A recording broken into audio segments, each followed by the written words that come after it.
us about your background, stuff like that, and what your official title was in the book, from NASA contributor, etc., whatever that was. Oh, you mean America at the Threshold? Yeah.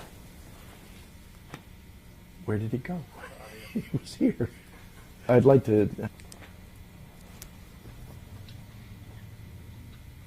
Okay.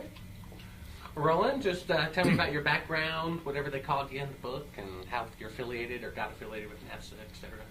I think the question really is, how did I get involved in this great big mess? Okay. It's simple.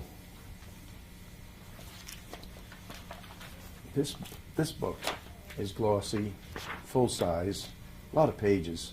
It's called America at the Threshold, and it's put out by the Superintendent of Documents. It's a government publication. And about 3 years before I received this, which is a good 6, 7 years ago now, the Rand Corporation wrote me a nice, sweet little letter, and it said, "Oh, please, Mr. Bright Inventor," in it, words to that effect. I was a member of Mensa at the time. I have patents.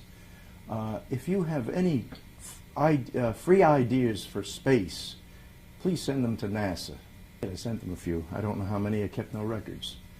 Well, I started to get a little bit miffed at them because they had never responded and said, "Thanks for your submission." Nothing. Went on. We moved from Florida. We came up to Port Richey at first. That's in Florida. And then we moved north.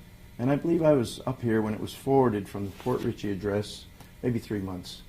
And I get this thing and I look at it and I say, "I wonder why I got this." And I look and then I see it's a tout for Mars, for NASA taking everybody to Mars. Well, by the time I got this, which was quite a few years after they had requested the information, I was on the verge of saying there's something wrong here, because I would be looking at my TV and you'd see that flag salute ceremony, which they did every time they went up. That was a repetitious deal. And on one of them, every once in a while, I would see the flag ripple. Now, the moon is a vacuum. There are no air currents. How could the flag ripple? So that, and it was never on long enough to be sure, and they played all 6 or 7 of the landings, so you only saw it once every blue moon. But the other thing I got to looking at was the rover. They would hit the pedal and the thing would take off and the wheels would spin and dust and gravel would fly.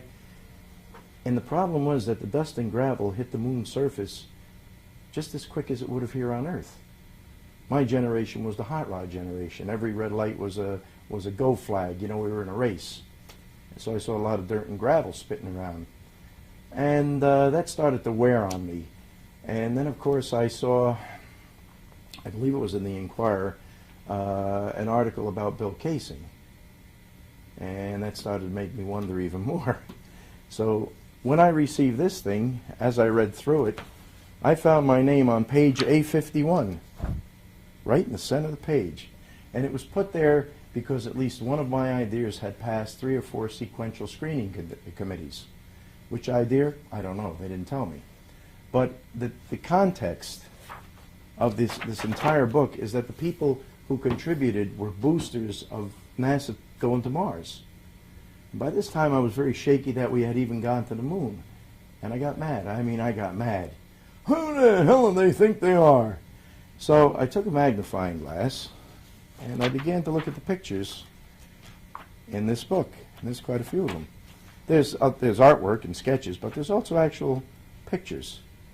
And I started to see things that were very strange. The background always starts right after the object of interest. But in real life, your background is in perspective. It just goes on out there. And on these pictures, it always starts right now, suggesting a grade Z movie backdrop. And I looked and I looked and I looked. And I went out and I ordered some pictures from NASA, pictures I had seen other places, and I began to take books out of the library, books written by the astronauts. And I read with a very critical eye, and I started to dissect them. And I was going,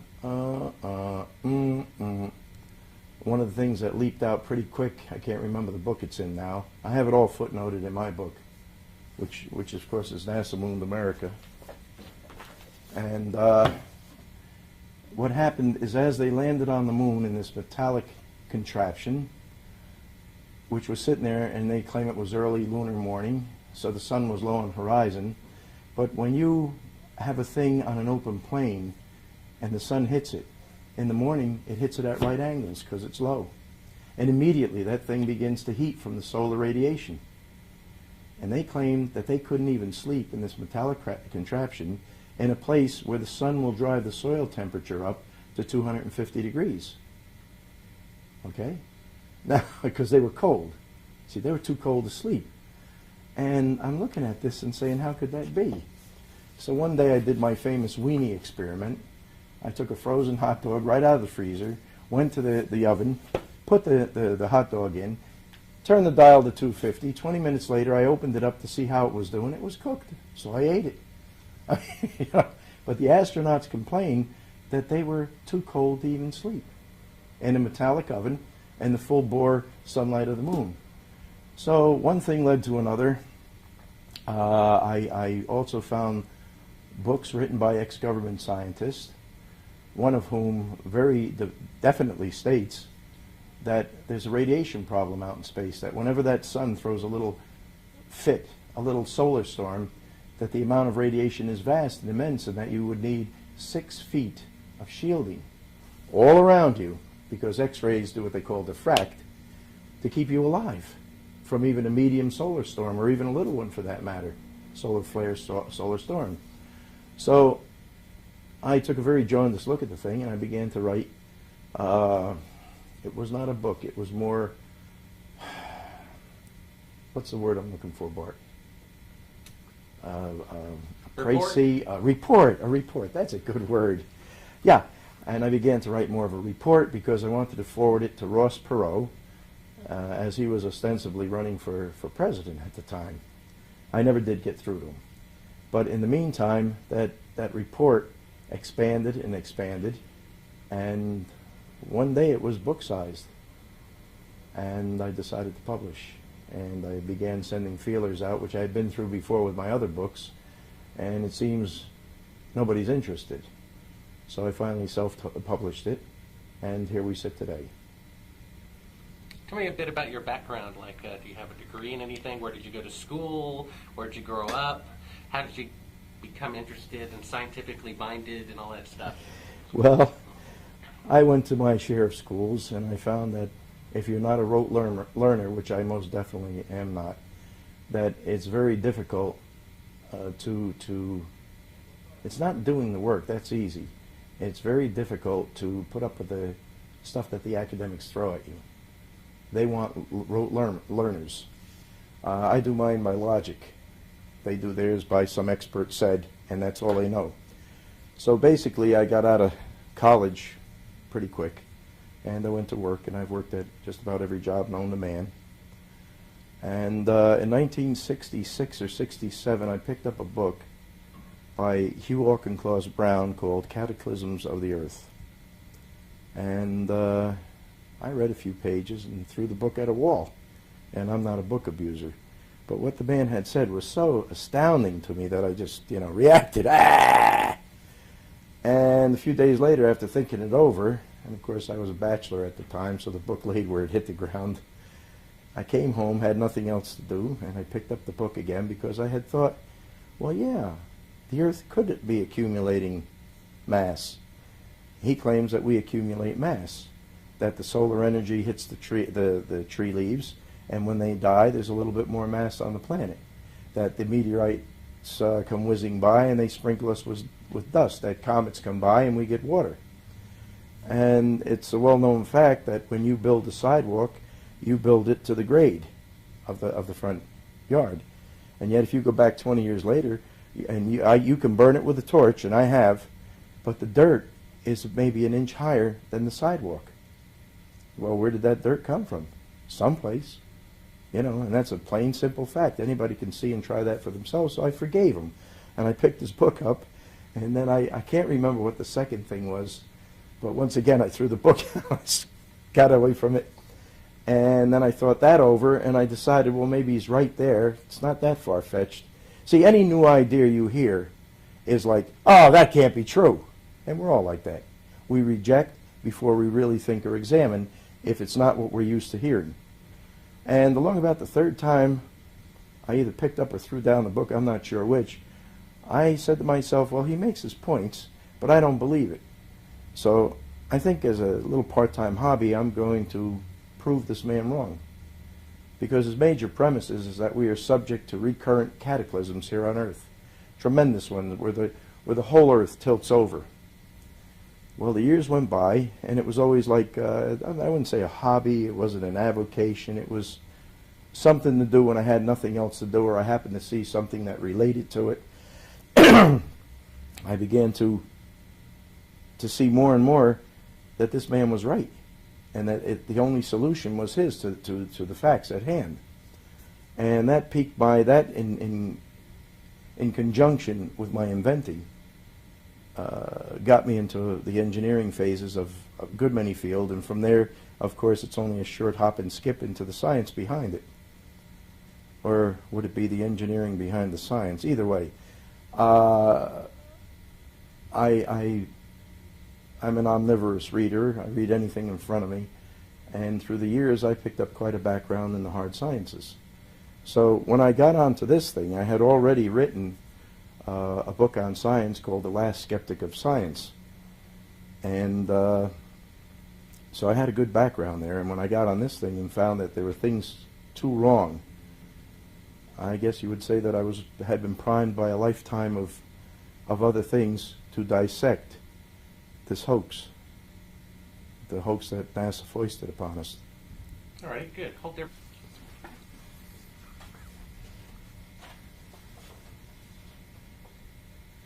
All righty, stand by. And go ahead. As I said, that the Rand Corporation sent me a letter. The final form of this entire thing, where I was asked by the Rand Corporation, which, by the way, is a CIA offshoot, and later on I had realized that the Rand Corporation was a CIA offshoot, which bothered me some. But they put me in this section here of America at the Threshold under a thing called the outreach process. Now, the outreach is their proposed trip to take people to Mars. Okay, hold for one. And go ahead. When the Rand Corporation first contacted me, I got a letter that said something like, "Oh, bright Mr. Inventor." At the time, I was a member of Mensa, which is the High IQ Society, and I'm also an inventor with 2 granted patents without any large corporation type help. And it said, NASA, poor NASA, would like some free ideas on space if you have any to donate. So I did. I sent in 3 or 4. I didn't keep any records. And I never received a confirmation that they had received them, which began to rankle me a little bit. It takes time to write an idea up. I gave them time, I gave them ideas, and they didn't say, "Gee, thanks for the submission." So the years go by, and we had already moved to New Jersey from Florida, and one day I received this book from the government, America at the Threshold, and it had been forwarded from our previous Port Richey address. And I read it through, and of course what I found out is that it was a tout that NASA intended to take a manned mission to Mars. Now, that turned me off a little bit because I was already beginning to doubt the previous Apollo moon missions. There were reasons. The flag that waved when it shouldn't have. When you see it on TV, they always put these little, I guess they call them fillers in there, showing the flag salute ceremony. And what happens is that on one of them, see, they did the flag salute ceremony every time they landed. But on one of those sessions, the flag wiggled in the breeze. But there's no breeze on the moon. It's a vacuum. So I used to see that, but it always goes by so fast that you can't really say, there it is, it's here, it's there, it's gone. And the other thing bothered me was the rover, the way they would push the pedal to the metal, and the wheels would churn, and the dust and gravel would fly, which we did plenty of as kids here. We were all, every red light was a drag race, and that dust and gravel hit the moon's surface just as fast as it would here on Earth, but the moon only has 1/6 gravity. So I used to look at that and say, nah, because I believed in the CIA, apple pie, motherhood, the whole Gamilla. Well, I took a look at this book, and on page A51, in the appendix, if I can find it, last time, on page A51 in the appendix, right smack in the center of the page is my name, Ralph Renee. And it says here I'm an outreach participant. What it means is that at least one of my ideas that I submitted went through 3 to 4 sequential screening committees and passed. But as far as being an outreach participant, well, when I had done this thing, they weren't talking about Mars anymore. So I didn't participate in outreach. I sent them a free idea like they asked for. So when I saw my name here, I got very aggravated because I no longer really truly believed that we had even gone to the moon. Okay, tell us about the footprints, and you mentioned an Australian tracker in your book who said that there had to be moisture in the soil in order to leave that type of a footprint. In soils. Right. Okay. One of the other things that you'll find in every moon picture you ever look at from the Apollo landings is footprints in fairly deep dust. Now, the prints are extremely clear and they're ridged, and yet they'll swear to you that they only sank into the dust an eighth of an inch, and yet when you look, your eyeball can see that they had really big cleats on their rubber-type sneakers, and that they had to be in deeper than that because the print's totally clear. So the eighth of an inch is the biggest eighth of an inch I've ever seen. The other thing is they claim that the moon is bone dry, which it should be because of the vacuum and the temperatures that it hits. In even a partial vacuum, the boiling point of water drops like crazy. On the moon, water just cannot exist. No matter what they're telling you now about polar caps here and there, water itself cannot exist. The first time the sun gets anywhere near it, it will boil right away, immediately. The pressure is 0. So again, on this putting footprints in totally dry dirt it's not found here on Earth. When you walk through a desert, okay, you don't really leave footprints that are identifiable. You leave displacements in the sand.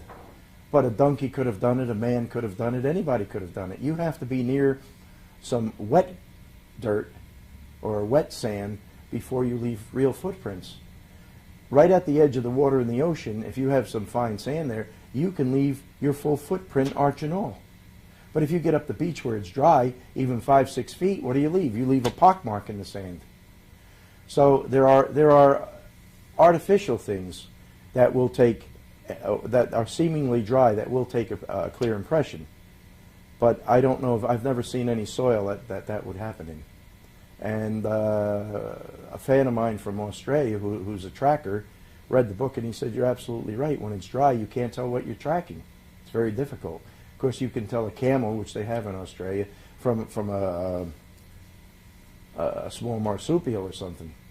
But until you get to some soil that's got at least a hint of water in it, you can't tell. So if that's the case, how did they leave these crystal clear footprints? And the other thing that began to really bother me is the fact that these lunar landers, LEMs, weigh 33,000 pounds. They float down to the moon on one single central jet, and that jet does not blow a crater. It doesn't even sweep away this loose dust. How can that be?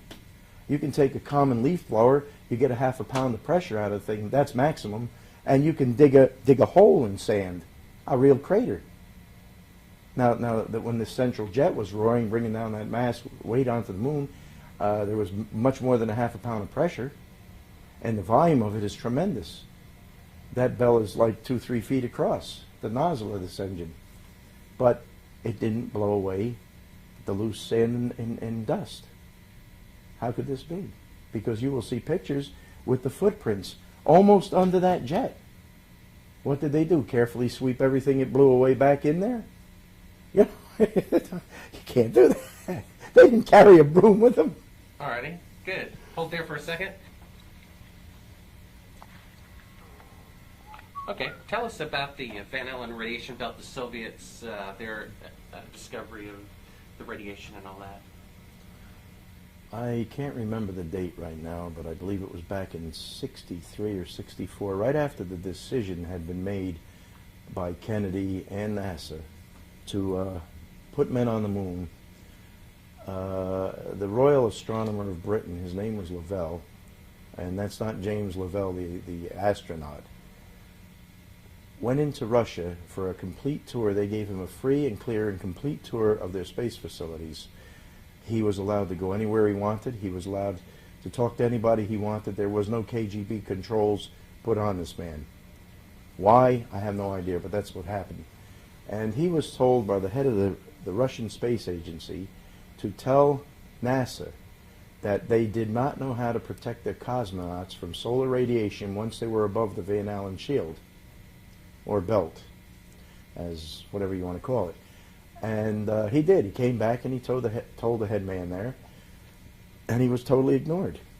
And shortly thereafter, 5-6 years, boom, we broke out of the Van Allen shield. We headed to the moon. Tell us what the Van Allen radiation belt is, and point out that, for example, that Skylab and the shuttle are well underneath that. Now, the radiation shield is up there. I think it starts somewhere around 4,000 or 5,000 miles up, and it continues up to somewhere near 20,000, depending on the angle. Okay, there's more of it in the equatorial plane, which is the same plane as the Earth's equator and the Sun's equator, than there is above and below, and it's a magnetic thing which gathers up some of this radiation and shunts it from, it stops it from hitting Earth by twisting it sideways and making it circle in that shield. Well, the problem there is twofold. That if you stay under the shield, you have no problem. And most of our all our shuttles have been under the shield. And the only missions that allegedly went through it were the Apollo missions that headed for the moon. Because everything else, when you orbit the Earth, these ships are up there 175 miles, maybe 200, sometimes less, but surely no more. So they are way under the shield. And because of that, they are totally shielded from a massive amount of solar radiation. But when you go through it, the first problem you have is that you're going through a belt of increased radiation. Because the radiation does not die because it enters and starts circling. You know, it takes time for that stuff to go away. So there's an increase. But of course, you're through that pretty quickly at speeds of, 27,000 miles an hour. You're through in less than an hour, like about 30-40 minutes. You're right through that thing. But once you're through it, you have no shielding left. And I forget his name, Malden, Bill Malden, I think it is. He was an astrophysicist with NASA for years, and in his book, he says you need 6 feet of shielding. And it doesn't have to be 6 feet of lead.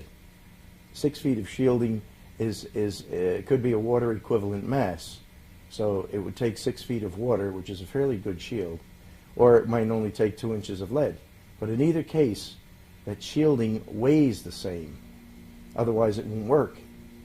And because the X-rays diffract, and you get a lot of X-ray out of the sun, you can't just put the shield between you and the sun and keep your body hiding behind it like you can with arrows.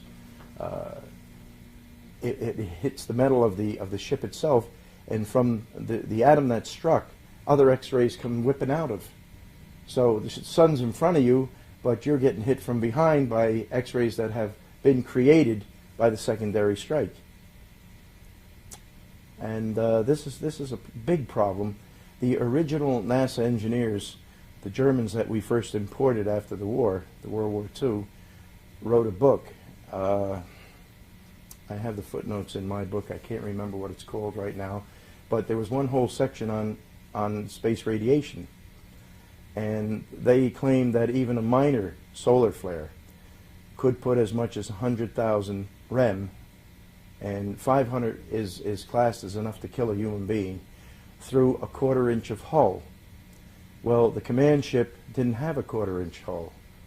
It had a few thousandths of an inch, an aluminum-based compound. The LEM did not have a 1/4 inch hull. It had a few thousandths of an inch. And surely their space suits were only cloth, even though they claim they put some metallic threads in them and this was to protect them from the radiation. But a claim is not proof. If those suits could have stopped that radiation, we would have men in those suits tearing apart 3 Mile Island, because that pile is damaged and it is still active after all these years. 1983, was it? Whenever it was. The pile is still active. So if we could put men in suits that would sustain the my God, it goes up to 3 gigs of electron energy from a heavy solar particle or a cosmic ray, and inside the pits it's only 18 megs, which is magnitudes of order less. So if you had a suit that would stop the solar radiation, then you could put a guy very easily inside a pit and say, go in there and pull that pile apart, let's get rid of that stuff. All but right. we can't do it. Good. Hold on for a second. We're going to swap tapes. It's looking good. Are they hearing your questions? No, they're not going to hear my questions. What about Kennan and Harvey? You quoted them on page 49 in your book. Who are they? They were writers. Keenan and Harvey were writers that examined very critically NASA and some of their claims and how they got to send these ships out. And one of the things that they had to say was about the Grissom, Chaffee, and White disaster, their actual and literal practical cremation when the capsule got on fire on pad 34. One of the problems that had led up to this was the fact that Grissom had gotten to the point where he said the capsule was never going to go to the moon. It was so poorly constructed, everything was wrong with it. And he was scheduled for what they call a plugs-in test. And a plugs-in test is where they have live electrical circuits, and you're actually pushing these little switches that have power. And every time you push your switch, I don't know whether you know this or not, even at low voltage, a little tiny spark jumps from the inductive effect of the circuit beyond it. And they had, naturally, these tests allegedly, NASA claims today, were always conducted in 100% atmospheric oxygen atmosphere, unlike our atmosphere, which is 80% nitrogen and only 20% oxygen. Now, at some time during this very, very long test, all kinds of problems kept creeping up. They smelled something burning, and they would stop the test, and they would unbolt the brand new hatch. That the first time they had ever used this hatch, it took 20 minutes to open up under good circumstances, and they would go poking around and they wouldn't find anything burning. So they'd rebolt the hatch, and the test would go on. And sometime, I guess it was 5:30, 6 o'clock at night, everybody was dog-tired. These guys had been laying on those stupid couches for hours and hours and hours and hours, and suddenly a fire broke out. But in the meantime, during the last part of that test, and they were on the end, they were almost through, somebody decided to pressure test that LEM. And to pressure test it, they jacked in 100% oxygen and just kept the pressure going up. Now, I'm not a medical doctor, but someplace in my readings, it's my understanding that the instant you put people in even 14.7 pounds of pure oxygen, you're asking for medical problems. Now, NASA had conducted tests years and years before on 100% oxygen environments. And each time they did a test, it turned deadly. I mean, and these were at low pressure. These were at 5 pounds, 6, 7 pounds. And one man was taken out of the test chamber with his arm on fire. The fat and flesh of his arm was burning. They had thrown an asbestos blanket around that arm, and the blanket was burning because it was pure oxygen. Now, anybody that's ever had a chemistry course, all the welders in the world know about pure oxygen. It seems that everybody but NASA knew the dangers of dealing with pure oxygen and letting electricity get anywhere near around it, except NASA. So here we have 3 guys, all astronauts, one of them a troublemaker. Grissom, he was the most popular of the astronauts at the time, and he had threatened to go public with his complaints. He was going to talk to the press. They loved him. We have 2 other guys in there, and the first thing you know, as a fire breaks out. Well, in a 100% oxygen environment, even if it was at the low pressure that they allegedly used in space, 5.2 pounds, it's deadly. What they were in was what's called a calorimeter bomb. If you've ever wondered how the scientist or the nutritionist can take a thing as wet as lettuce, okay, and tell you that there's X calories, and calories are a definition of a quantity of heat in this lettuce, this wet lettuce. Here's how they do it. It's simple. They have this huge iron cylinder, thick-walled.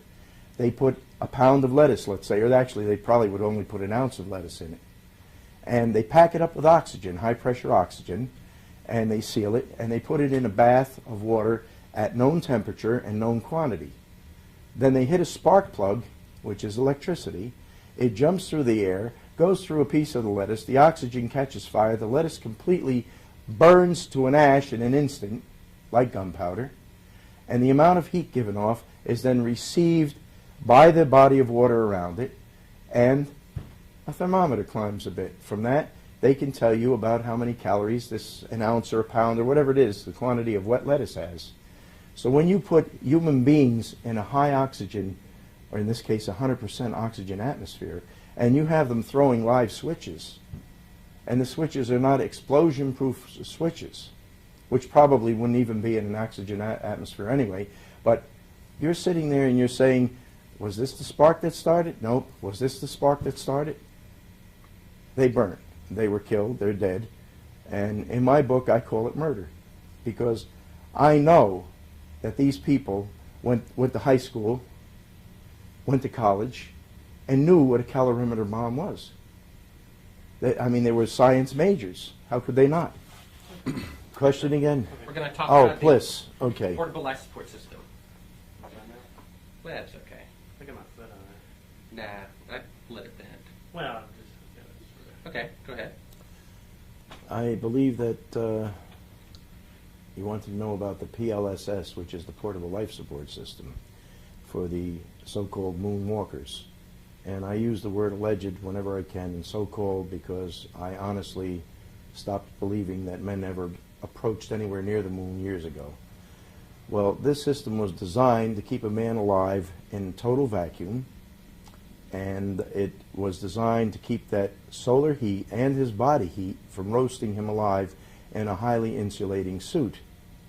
That's what an overcoat's all about. It's a big fat insulator that you put around you to keep from freezing to death. Well, these suits were not only that, but they were sealed so that any heat that you put in there didn't want to radiate back out too easy. And any heat that was received would also be impounding upon you and building the temperature inside this suit. So in order to equalize this and have an air conditioner, they carried, I don't know, it was maybe a liter of water. It was a little tank of water. And this little tank of water was connected to a veined bladder, a suit that had veins running through it, and a little tiny water pump that kept pumping the water around the astronaut, and it went to a condenser section. And every once in a while, when this water was getting really hot, starting to raise in temperature, which would have helped roast them, they took a little bit of the water and they ejected it into space, where it was subjected to what we call explosive decompression. You get the similar effect when you take a carbon dioxide extinguisher. The carbon dioxide inside that tank is not a gas, it is a liquid. And the instant you pull the trigger, you release this liquid, which is under a high pressure, to our 14.7 pounds of low pressure, and the thing explosively decompresses and creates a lot of cold and forms dry ice, actually. That's what those white flakes coming out of there are. So if you do it with water in the vacuum of space, you'll get a similar effect. And this would act as a coolant as long as that spray was directed onto the condenser. And then it would chill the water inside, and it would work. The only trouble is that when I calculated values for the amount of heat coming in off that sun, which is 20% hotter than our sun because there's no atmosphere or water vapor to act as a barrier, I wind up with things like that. They would have needed, I believe, 2 gallons of water to stay on the surface of the moon for the 4 hours they claim to have stayed there.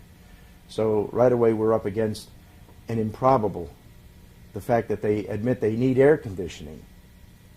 and they used air conditioning, even if it's explosive decompression of water, but the amount of water, they could not carry a sufficient supply of water to have done the job they claim it did. So one more time, it's an impossible situation. But by the same token, it shows that the moon's surface has to be hot, not cold. And if the surface is hot, the LEM had to be hot. And yet Aldrin and Armstrong claimed they couldn't sleep because it was so cold inside the LEM. So something's wrong. Warm metal radiates heat. It doesn't have to have air running around it, even though inside the LEM they did have an atmosphere brought up, which would have convected the heat from the hot walls into their suits and into their bodies. So it's an impossible situation. Outside you need air conditioning, inside you don't. Don't make sense. Okay, hold it. What do you want to know about? Julian show here, so here. Shear? Shear. Yes. And what is that about? Well, he's the guy that did something or other about the navigational end, but or is he the guy that, wait, I'll find it in the index. Let me find him first, and then I'll know where to look. He's an astrophysicist that worked for NASA. Yeah, tell about that. Oh, well, let me get the direct quote then. Okay. Let me go to that section. I was just there a few minutes ago. What the hell page were we on? The gotchas. No, it's sunstroke. It has to. Yeah? Yeah, go ahead. To go back to the solar radiation, and the fellow named Bill Malden, or is it John Malden? I think it's John Malden. Anyway, in his book he states, quote unquote, cosmic particles are dangerous, come from all sides, and require at least 2 meters of solid shielding around all living organisms. Well, that's what we are. We're a living organism. And no 2 meters, you have a problem. He goes on to say that solar or star flares of protons, an occasional and severe hazard on the way out of and into planetary systems, can give doses of hundreds to thousands of rem over a few hours at the distance of Earth. Such doses are fatal and millions of times greater than the permitted dose. Death is likely after 500 rems in any short time. So what we have is the plain simple fact then that every time our astronauts went up, there couldn't have been any solar flares. And if there were, they're all dead. Now, I got information from NOAA after my God, it was a year's struggle, about the solar flares. I never got exactly what I wanted, and my computer got virus the second time around when I threatened to go to my congressman to get this information. But basically, there is a fellow there named McKenna who in 1972 we were subjected to the biggest solar flare of the entire century. And he did a whole book on it, which I have my hands on. And it turns out that there are so many solar flares, even at the low end of the cycle. In fact, 1972, when they had the biggest flare ever, was the low end of the cycle, the solar cycle it's called, that, as McKinnon says, a probability of 10 to 20% should be considered a low probability for Class M events. That's medium flares. So out of every 10 flares, you're going to get 1 or 2, which are medium. And the X-ray, he claims at least 1% will be Class X, the deadliest of storms. So out of 100 storms, you will get 1 monster, okay, which will produce those hundreds of thousands of rem. Now, I also happen to have a chart here that I extracted from the McKinnon, the information I got from NOAA, some of it from McKinnon, and it turns out that for all the trips, for missions 8 through 17, including 13, which had to go and come back, that there had to be 1,485 flares total. This is a statistical average, okay? Now, at 1,485, that means that 14 were humongous X-rated flares. That means that, I don't know, what is it, 300-400 were medium flares on all these trips, of course. But there was 1, 2, 3, 4, 8 or 9 trips. So we're talking 1.4 X-rays, X-rated, I'm sorry, for each trip, and we're talking maybe 10 flares medium for each trip. Why, any one of them would have killed everybody on board. Okay. Good. Tell us about the shadow angles, not corresponding with where they're supposed to be on This the is moon very at the time of difficult day. because I still cannot pin down the goddamn latitude and longitude of the landing. One of my problems was I did the best I could when I went after the information. Every book has a different latitude and longitude. Talk to us about the photograph of the two astronauts and the shadows being a different length. Nah, give me better than that. That's boring. Give me some good stuff. Come on. Good stuff. Sweet deal. Okay, people. That's the first day I've heard that over and over and over again. Want to cover it or not? Okay, go ahead. Start from what you said from the top. Okay, one of the biggest problems with people, getting people to really examine the evidence in my book, is the fact that the first thing that hits them in the head is that if NASA had done this hoax, Russia, at that time, we're in the height of a horrible Cold War, would have ratted them right out. And when you think about it, you say, yeah, that's right. Well, a little thing went on in 1972 at the very end of the last, I think it was right before they ran the final mission, Apollo 17, whereby, for some obscure reason, our greatest enemies, who had sworn to see us dead and we were thinking of nuking them, man, woman, and child all over the place, got a wheat deal from us. They were hungry. It turns out that communism doesn't seem to be able to produce food.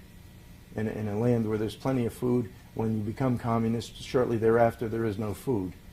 Time and time again all over the world. However, these Russians didn't rat us out because in 1972, and during that summer, our State Department decided to sell them a quarter of our grain crop. That's not only the wheat. They called it the wheat deal, but it's not only the wheat. It was corn and everything else.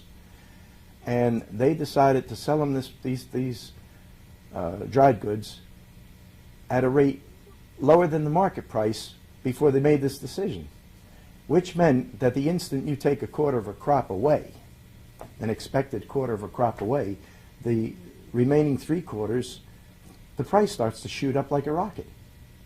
And that's what happened to us. Our bread prices climbed and have never come down.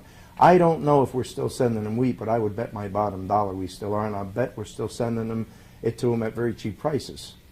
So the longshoremen, being simple folk and not understanding all the finer details of all this nonsense, would not load the boats.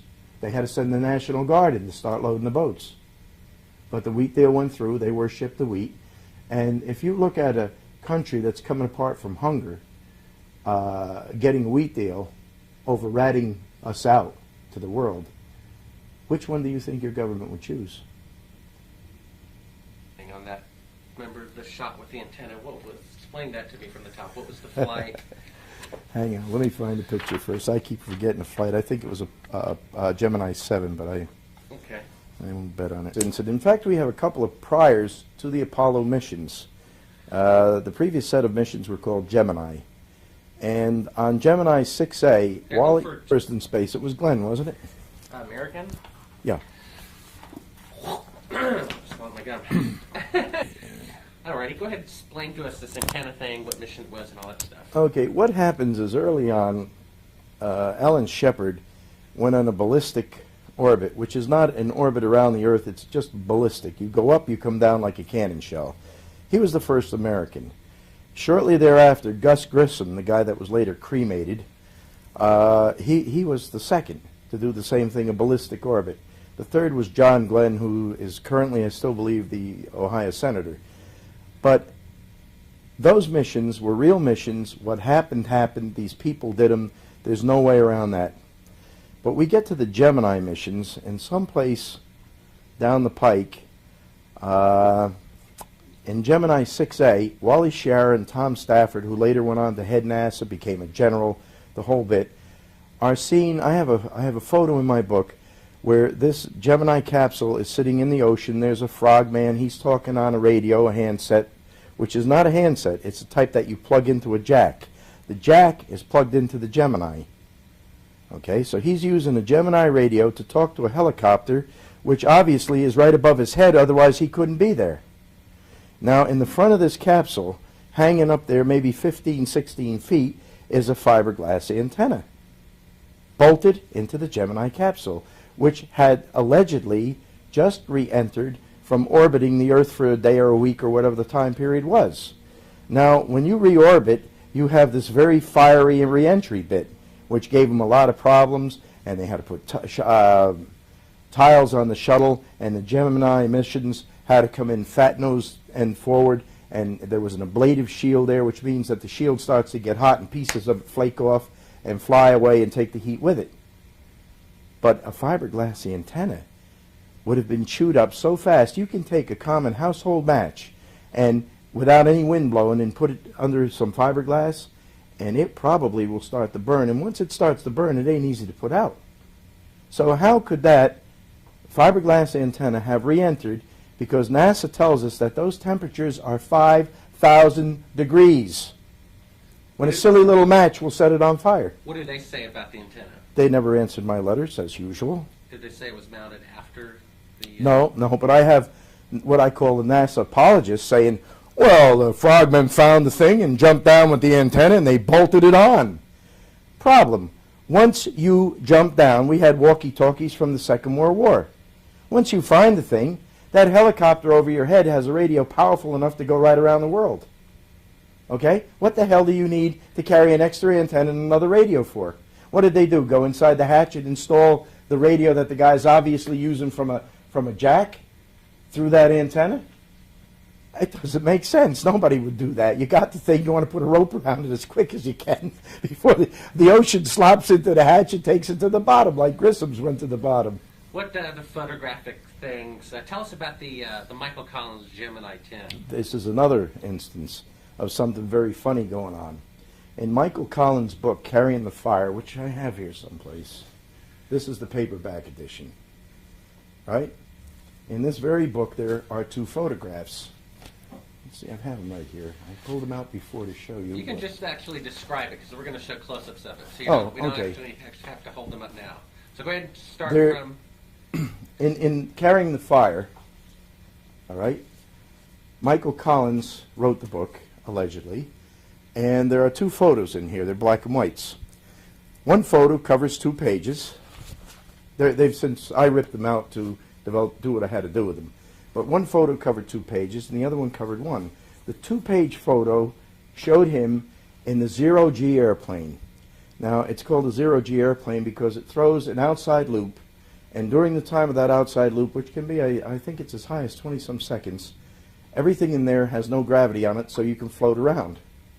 It's all padded up so that when it comes out of that thing, no matter where you are, there is now a bottom, and you will fall hard. So it has huge mattresses sewn into the fuselage, and it has guys that just, they're strapped in and they do nothing but try to grab you to keep you from going through the hull of the airplane. But anyway, this is how they practice for space. So sometime before the Gemini 10 mission, which I believe was 67, Michael Collins had to go through this procedure. And he did, and they took a picture, which he finally printed in his book. Well, during Gemini 10, he took a spacewalk. And he puts this other picture in his book showing him doing the spacewalk. Well, the problem is that when you look at one and 3-4 pages later you see the other, most people go right by it. But I saw something, I said, this is strange. The nylon strapping on his rigging had formed an exact same angle as on the other page. So I went back and I looked at this one, and then I looked at the horrified expression on his face in the zero-G airplane one. And I said, oh my God, that's like I look if you put me on one of those rides that turn you upside down real fast. And I looked back at the other one, the Gemini 10 spacewalk picture, and I see the same expression on his face. The angle of the nylon strapping's the same, the expression's the same. Well, except for the fact that one picture's looking that way and the other one's looking the other way, the body posture's the same, the arms are the same, the propulsion rod's the same, except now he's using a different hand. So on a whim, I tore both of those pictures out of his book, took him to a photographic studio, and I had the big picture shrunk a little bit and flopped over.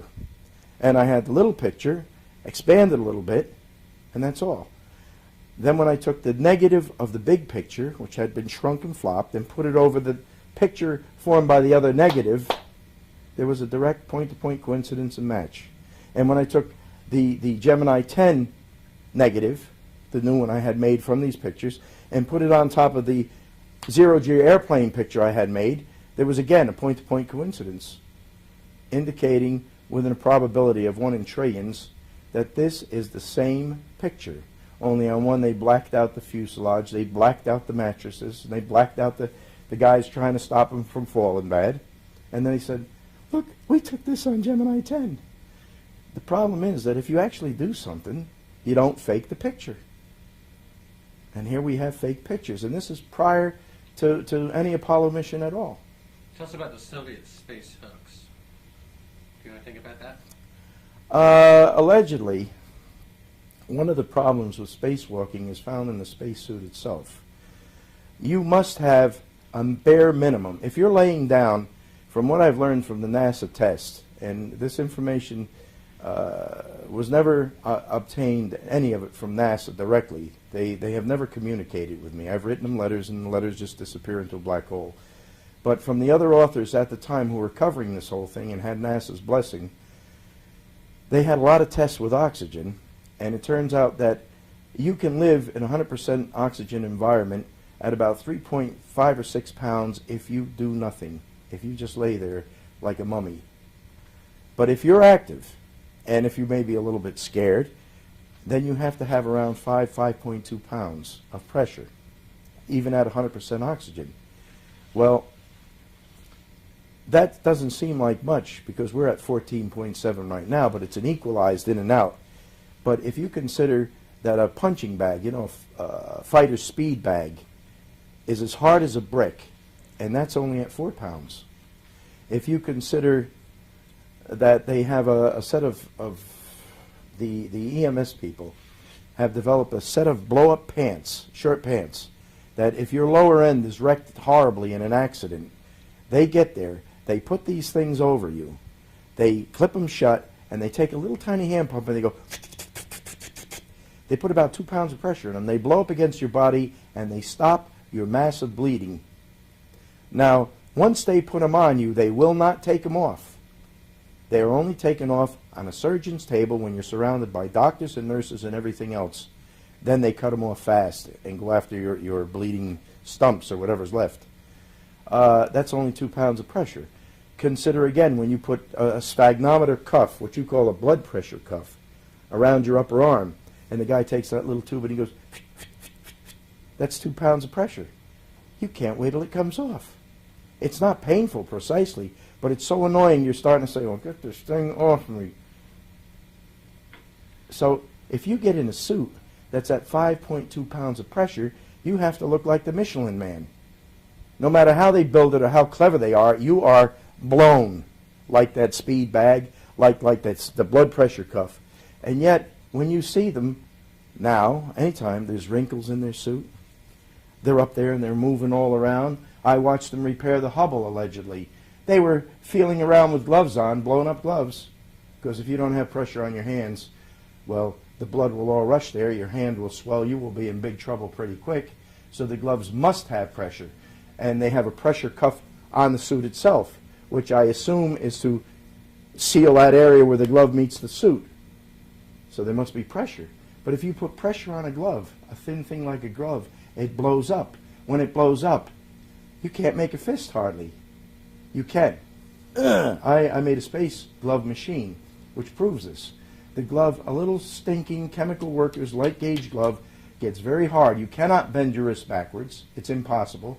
You can bend it some forward, but it takes a lot of pressure. If you make a fist, the fist keeps wanting to open up. And yet when I watch these clowns fix that Hubble, allegedly, again, they were handling little tiny screws, which you can't do with a light pair of outdoor cotton gloves. You have to have worked outside with cotton gloves to appreciate that you can't finger a little tiny screw. That's why you'll see construction workers with all the fingers cut out of their gloves so that their fingers can work with small things. Okay. What else do you want to mention that you don't think that we covered? You mean if I say nothing, I can... On my space... Am I going? Yeah, you're rolling. On my space glove machine, I pull the glove out. There's a flange, The glove sticks inside the flange. It's held on with an expandable clamp, you know, these ribbon clamps. So one day, on a crazy urge, I took the glove out, and I said, gee, I wonder what will happen. Now, my machine has a controller to hold the vacuum where you want it, let it get no greater, because if it gets greater, my glove explodes, and then it costs me $9 for a new pair of gloves. But I also found that the controller goes a little wacky. It wants to go, oh, oh, oh. So to prevent this, I keep the bleed valve, the purge valve, open a little tiny bit. So on this particular day, I take the glove out, I stick my stupid arm in this hole in this machine, and I hit the switch, and the vacuum pump says, and the first thing you know, my skin locks into the flange. Pulled me in about another inch, but it's got a grip. And as the pressure dropped, I could feel this was expanding. Now I have a side view piece of lucite over it, and I'm looking in there. It's polycarbonate actually, and I don't see my hand physically expanding, but the feeling is it's blowing up like a balloon. Okay. Now along with this, I begin to get lightheaded. So before it ever got to that 5-point differential, which is what I have the machine set for, I threw the switch off, and I was waiting for the bleed back to let the pressure equalize. In the meantime, my head is getting lighter and lighter. I think I'm going to pass out. And it probably only took about 20 seconds to bleed that machine back to about a half pound or whatever, but it was the longest 20 seconds I had spent in years. And subsequent to that, I found out that from the days of the high altitude flights, that they did a lot of work with it, and a young man in good condition is allegedly can only spend, I think it's 20 minutes at 30,000 feet, where you still have a lot of pressure left, and it does damage. Now I'm an old man, and my body don't want to hear this stuff at all, because I almost passed out. But the point is that if you don't have your gloves pressurized, that would have to happen to anybody. And how long they can tolerate it, I don't know, but it's surely more time. A young man would surely be more time than me, but they're not walking around for 4 hours like that, or even 1 hour like that. So the gloves must be pressurized. If they are pressurized, they become... Shepard finally went to the moon. He took a golf ball with him, and he took... Start from the top, that sentence, please. Go ahead. When Al Shepard went to the moon. When Al Shepard went to the moon, he took a golf ball with him. And he also took a thing that you could hit the golf ball with. It wasn't a club, it was a ready, handy-made thing. And anyway, there's the camera behind him, and Al's there, and he's talking to Houston, base. And the conversation, if I recall, that I've seen on these TV blurbs that they always used to show us anyway, before I wrote my book, he was talking to Capcom, and he says, now I'm going to hit this little ball, first shot, golf shot on the moon or something like that. And he smacks that ball, and I believe the first time it bobbled, and the second time he got a good whack at it, and the thing took off downrange, and the camera's behind him, so you can see it going a ways out there, and then very slowly it came off and started to curve to the right. And Capcom says, that looks like a slice to me, Al. Okay? Now, since then, since I wrote my book, I have no longer seen that shot. I have been told by other people that 2 years ago he went on a radio station somewhere in the D.C., Washington, D.C. area, and he said, oh, no, my. He says, a golf ball can't curve in space, which is the point I make exactly in my book. There's no air. He says what it did was, what do you call it when you hit a ball and it just skids off the end of your club sideways? Anyway, when you hit it and it skids off the end of your club sideways, the camera behind you can't see that ball disappear. It's gone, like right now, whack! You barely see it start, it's gone. And I just saw another one at home. I have another film taken from that period of time, but allegedly. But now the camera is to his side when he hits that ball. So either they had two cameras filming that thing, or they just added a camera recently. I don't know which it is, but I can tell you this, that no golf ball can turn, can curve in space, in the vacuum of space, because that is the Bernoulli principle, and it needs air. Okay, good. Hold there. Let's